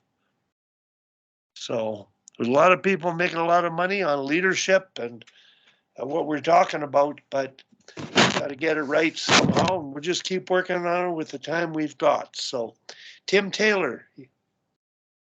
Yeah, I just had to jump off, but before I did, I just wanted to tell Kerry how much I appreciate him sharing his experience with us. And Kerry, I hope you're able to keep in touch with us in this group that Wally has going.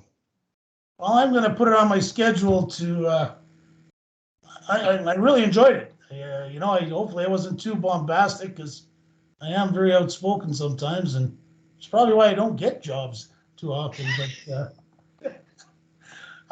there's things that I believe in, and there's nothing better in your heart when you get a group of kids together and they work hard and they listen and they play and they enjoy. And whether you win or lose is, as you guys know, you don't win every year. So you still got to have success every year. So I'm going to put it on my schedule. It starts at 8:30, usually Thursdays. Yep, 8:30 Thursdays. Yep. Because I just figured out how to get on my Skype in my office, so I can now do it. Well, have a good weekend, guys. Yeah.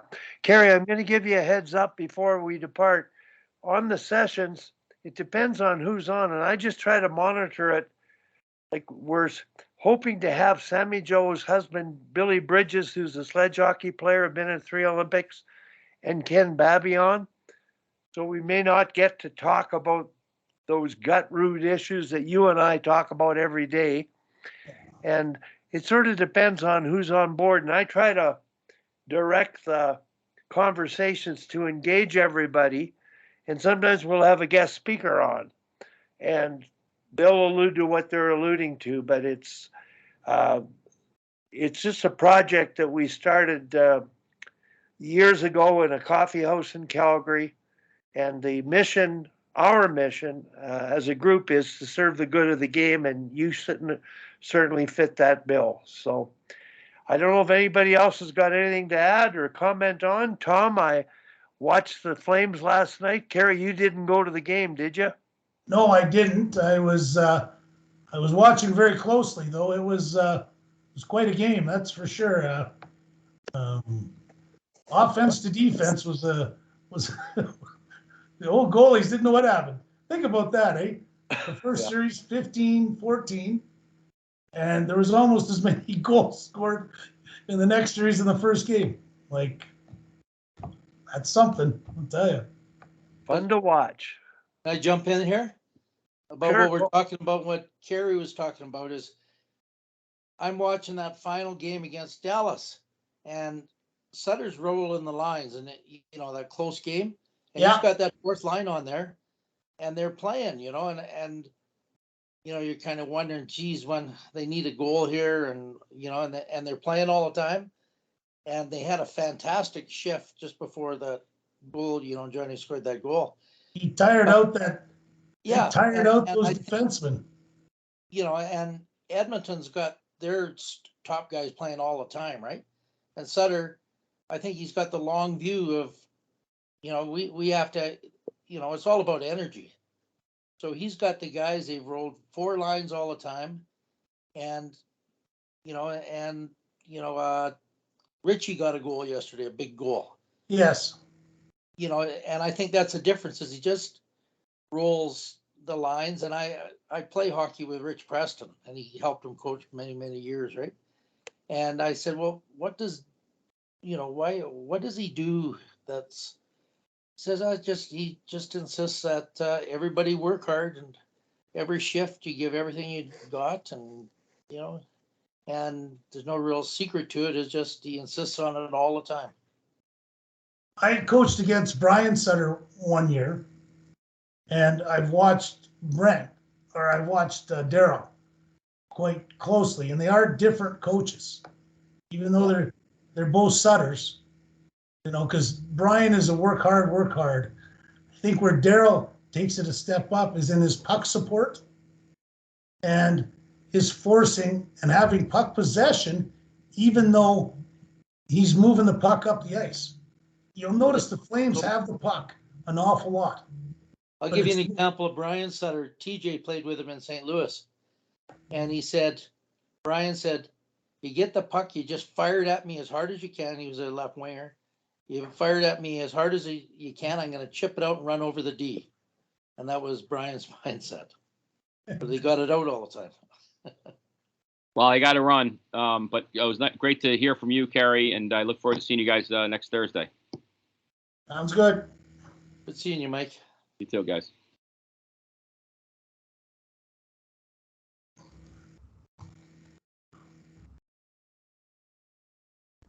You're Sounds muted there, Wally. Jordan, you're taking the day off today? You're not going to the Telus? Yeah, I figured that 6 out of 7 days of hockey would be enough this week. Well, you're slipping that in your busy schedule at school. I'm sure glad you joined us on Thursday. It was good to have you. And because of the Sharks, we've all grown in our understanding and appreciation of the game. And I think Jordan, just the fact he contacted you is going to change the way he approaches his coaching. And that's what we want to do. It's just making coaches better. So, well, I don't hold any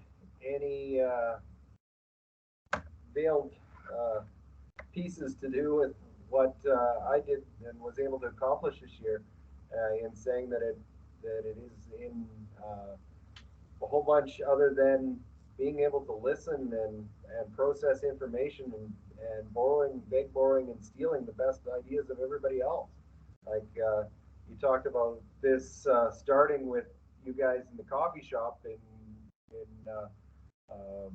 Bowness and Kensington.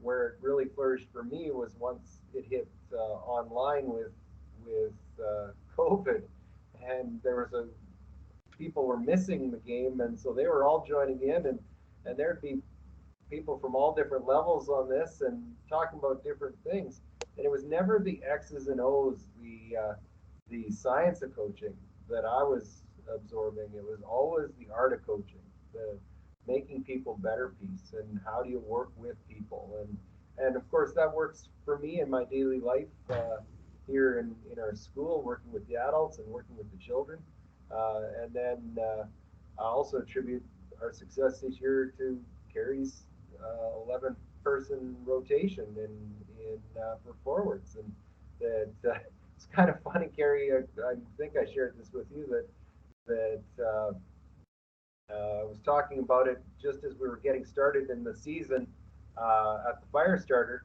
with Carla, and Carla goes, "Well, I've got a great 11-person rotation too," and she shared that it came to her from Kelly Marouk. So it was, I shared that with Wally, and Wally goes, "Well, Kelly played for Kerry and then coached with him, so yeah, it's no wonder that he knew how to use that 11-player rotation for forwards."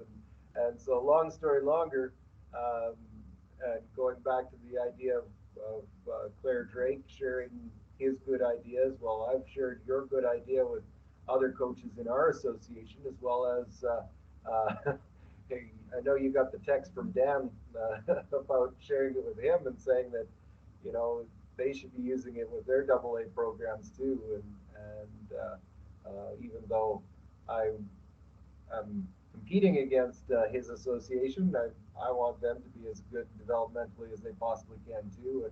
And back to that developmental plane that you were talking about, having kids in the right places. I was chatting with our director here last night at the game, and talking about should players that elevate to the AAA program from the AA, that they want to promote that immediately when it happens, because they want parents to understand that the AA program is a great pathway to the AAA. And that that AA program has to be strong, because it's, you know, it's where a certain age bracket, certain level of kid really gains confidence to be successful at the next level. And you know, one of the things, like, I came through the system with my brother being the best player. Well, he always played the AAA. I came through a little smaller in a different fashion. And a couple years at AA helped me immensely. And it's tough to explain that to everybody, because everybody wants to be on the AAA team. Well, and some, like with ours, our team this year, there will be some that will hopefully make the jump after 1 year of AA, and there'll be some that it took them 2. And like, well, I look at our one player that she was the MVP of the league as a second-year player and led the league in scoring. And there's some people that say that she was misplaced in our league. Well, she didn't feel slighted by it. What did she do? She went out and had a heck of a great year, and she is absolutely 100% ready to play in the AAA league next year. And that piece, so it's everyone's path is going to be a little bit different, and as long as we understand what we're here for, and that's to make them better people, and through the use of hockey, and hopefully we get to see some of these kids continue on and have the passion for the game that obviously us gray-haired people all do. So that's the other part, is translating that passion. One of the biggest words that Jay Beagle mentioned to me, because he played AA, he used the word confidence. The confidence he gained in that year at AA of being in the top 10 of scoring lasted him for the rest of his life. And you only have that 1 year to play at that age of 16. Should you struggle at a level and gain no confidence? Or should you gain confidence and have the time of your life? That's the question that has to be asked to a parent. Because it's not an easy. Gary, I'm going to be editing the last 3 minutes of the conversation here with you and Jordan for sure. That's priceless, because that's why you play the sport, to build your character, do things the right way, so you do things the right way. And Beagle's a great example for parents to get and kids to get to appreciate. And I have one question here for all of you. The number of forwards you're allowed to, are you mandated to take 12 forwards, or can you choose to take 11 and then play with the rotation like you do? Jordan? I don't know recently what the numbers have been, Jordan. That's why I always ask, because when I was coaching, you only had the 11 forwards, and I can never understand why, but I liked it actually. What do they do today? Like, do you have that choice? No, at the AA level, it's 19 player roster, and at the AAA, it's a 20 player roster. And actually, in the AFHL and I think the AEHL, they actually have a minimum roster. That in ours, in the AA, it's you have to have a minimum roster of 15. So it's they do that piece too, but I don't know whether that's just to ensure that teams have enough players to compete. But the some leagues, there's some that it doesn't matter how many kids on their roster, they're only playing 2 lines and 4D anyway. So yeah, that's the crime of the game. That's the biggest thing of all. The art of coaching 19 is huge. There's an art to it. 12 players is huge, but if you have everybody earns roles and you play all 12 and you roll 4 lines, the minutes, everybody gets more. They enjoy the game more. They feel like a team. And I think Sutter, I'm cheering so much for Calgary because of that. I'm not cheering because I'm a Flames fan. I'm actually a Toronto's fan. And I'm really, my talk when I went to Toronto, speaking to the group of American League players and both the Leaf staff and the American League staff, was I told the Haley Wickenheiser story when we won the national championship. She was in Nagano, and only her and Botterill came back to play in the national championship, and I rolled the lines. And we won the championship having 2 players, and we beat Ontario, who had 9 Olympians. We had 2. And I asked Haley after the game, "You didn't think we could win, did you?" She said, "No." And I reminded her, the best team wins, Haley, not the best players. And I told this story at the Leafs, when I was at the Leafs camp and able to speak to the group. And I think how they can manage that bench, it's the same problem the Oilers have. The best players don't win, the best team wins. So there's something to be learned from that and the art of coaching. And I think Sutter's doing it right. See, there is, like, when Brian Sutter doesn't coach anywhere near like Daryl. Yeah. He never did. But he was in Red Deer with a pretty jam-packed team, and we beat him with a 4-line program. And that, to this day, is it just proves to me that it just keeps getting proven and proven and proven. So like when I was watching Daryl, give that second power play unit a minute. It's all about the energy, the 48-second energy shift for everybody. You can only go that long, even on the power play. And so I bet you if you guys were to take a stat with the U18, the U16, the U whatever, I bet you our power plays are all under 10%. They're not thriving because the majority of teams are only playing one group for the 2 minutes, which they're not working hard and they're not working together. And I'm not a big percentage guy, but to me, you split it in half, 2 1-minute shifts, and you teach everybody how to do it. Well, we got to the showcase tournament at Christmas or just before Christmas break this year, Kerry, and or one of my assistant coaches, she was looking when we were riding the bus to the rink. She goes, "Did you realize that our power play is 40%, just under 40% right now?"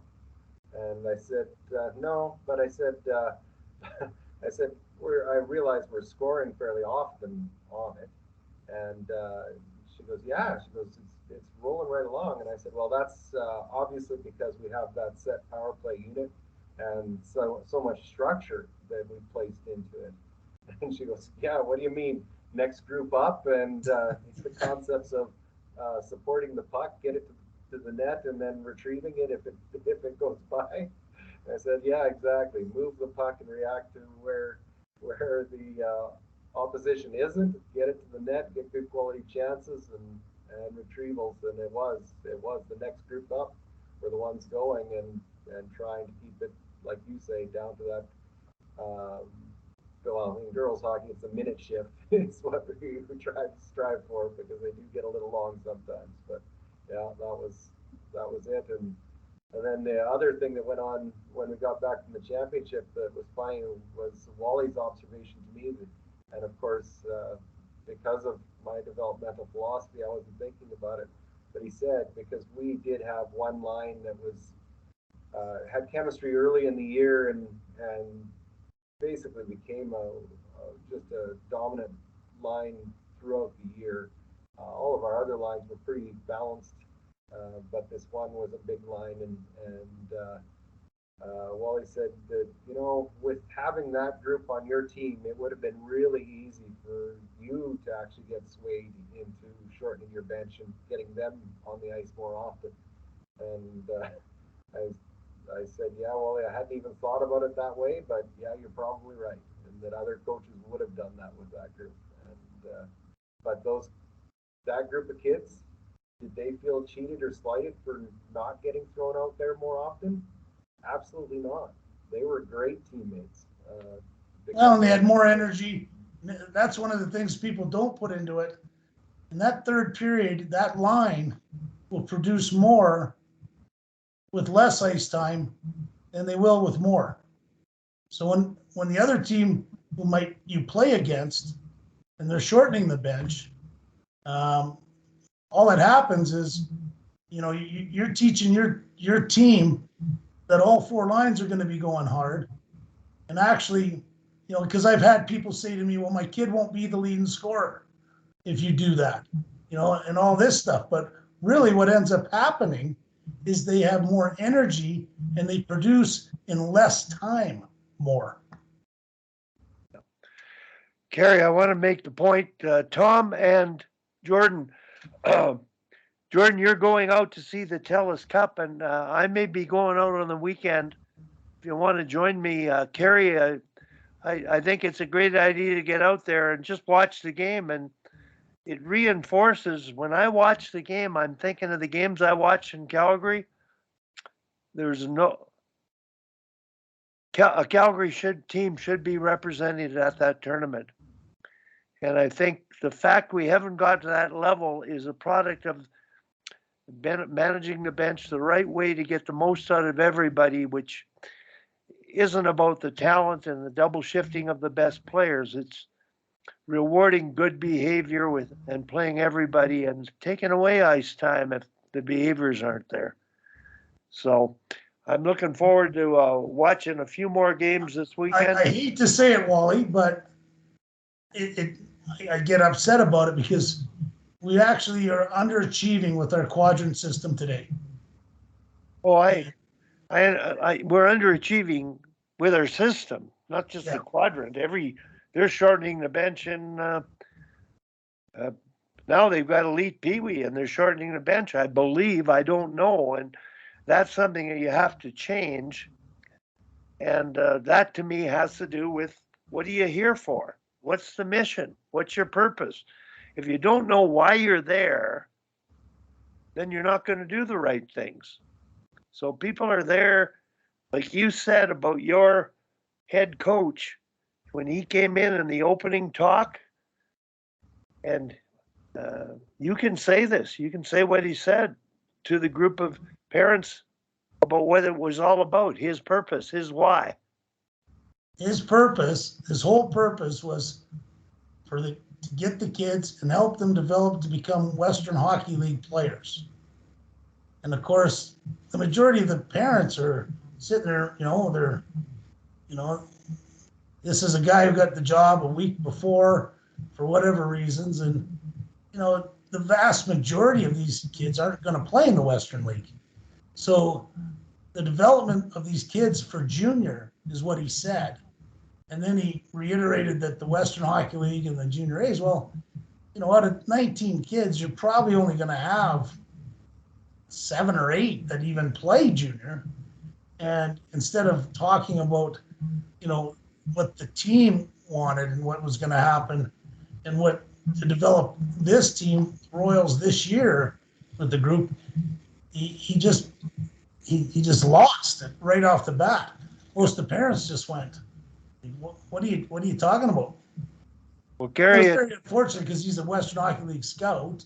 Yeah. And just, he's Well, a I'm glad volunteer. you- And, I'm glad you used the statement junior because I think that's a realistic patient. It's a goal. There's nothing wrong with having a goal of achieving the NHL, a goal of achieving major junior, or a goal of junior A, or a goal of a scholarship. But what do? You have to have a dream after that. Maybe you don't accomplish it. You have to have a dream goal, which might be possible. And I think that's really important.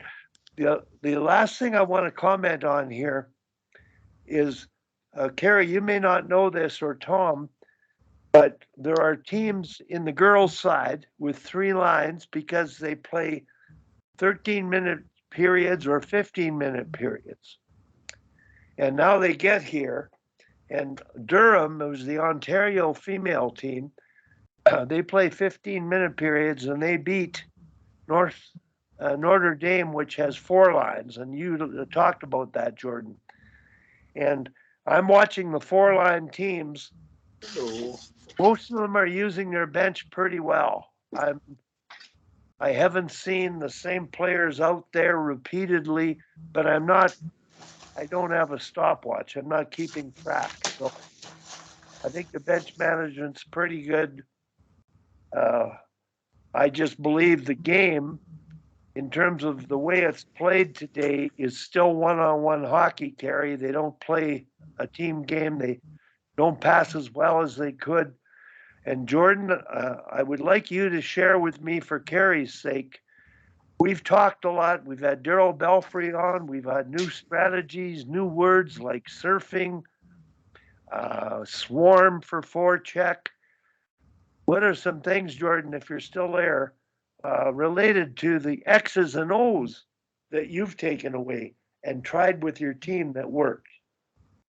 Well, I would say, Wally, probably the biggest thing this year was the surf angle, which of course is just taking a forward angle, and it's for the D in particular, denying zone exits and zone entries, and because we have it that D back in too deep on our goaltenders, or they give up the blue line in the offensive zone too often, and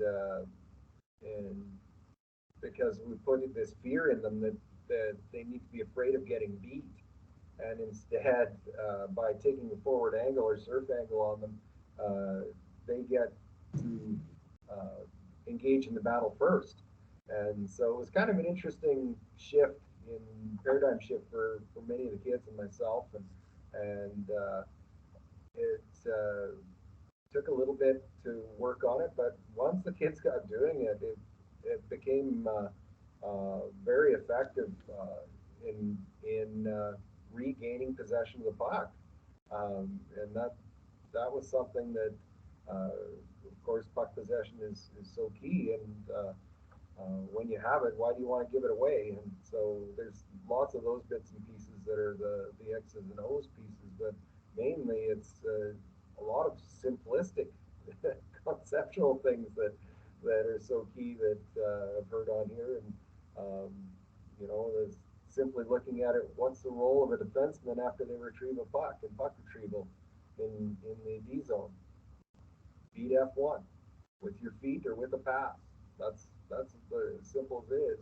But what's the role when we have the puck? If you're the puck, if you're not the person with the puck when we possess it, support it. And if you're on defense and you're either at the puck, or what are you doing? Denying their support. So all those things. And if you put those concepts in kids' heads, they'll take care of the X's and O's without you having to draw pretty plays or all of those sorts of things. It's just that convincing them to compete. And if you get the right grouping of kids together, it's not hard to convince them. And if you practice the right way, like going back to the whole thing that this started with using games, kids will compete, and they love to compete. You just have to give them the opportunity to.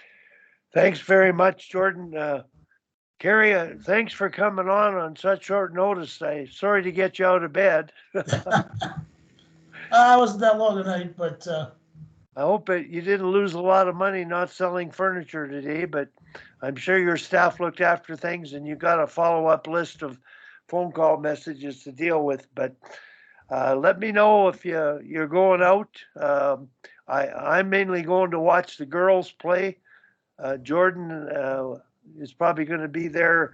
He's on the bench. He's volunteered his services. I think it's good to see, because this is the benchmark of what you're trying to accomplish. And what I got out of it, Jordan, is on the boys' side for sure, any one of the teams in our league could be there and maybe should be there, given the style, not the style of play, but just transmitting belief so all the players feel good about themselves and one another because they get to play. And you're dealing with behaviors consistently.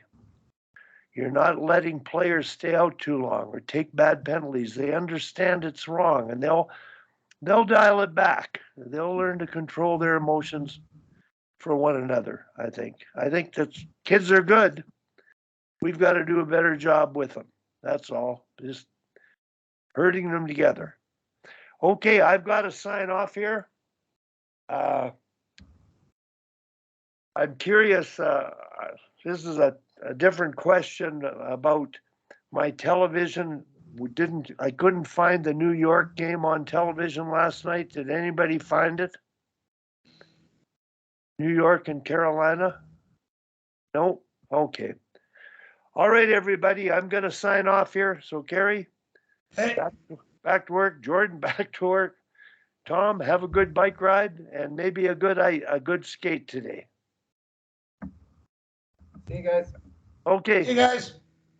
Take care. Bye-bye. Yep, see ya.